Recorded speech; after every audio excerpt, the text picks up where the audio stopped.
Ilan pang kakaibang lamang dagat ang nakita sa mga baybayin sa ilang probinsya.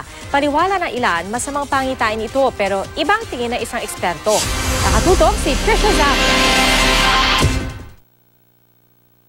Isang patay na sikaw o dugong ang napadpad sa baybayin ng Kiamba, Sarangani. Buhay pa raw ang dugong nang makita ng mga residente. Base sa pagsusuri ng BIFAR, posibleng sumadsad sa corals o sumabit sa lambat ang dugong. Aabot sa 500 kilo ang timbang nito at 12 talampakan ang haba. Ang dugong ay endangered species.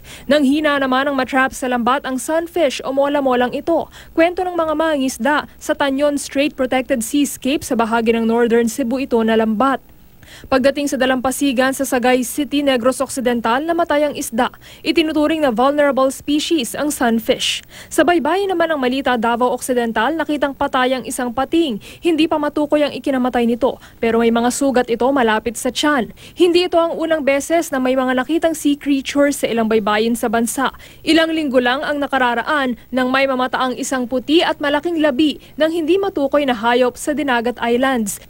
Isa namang hardhead grenadier o Japanese grenadier ang nakita sa Boracay. May dambuhalang mola-mola rin sa Misamis Oriental. Sunod-sunod din ang paglitaw ng mga oarfish. Paniwala ng ilan, masamang pangitain ito. Pero paliwanag ng marine biologist, what we can say is that like any other organisms, kasi mataas yung yung sensitivity nila with movement of and disturbances. So nasa-sense nila kaagad yun before it strikes. But then again, we cannot use it as a machine, like a machine to predict the behavior ng mga animals na to. Trisha Zafra, Nakatutok, 24 Oras.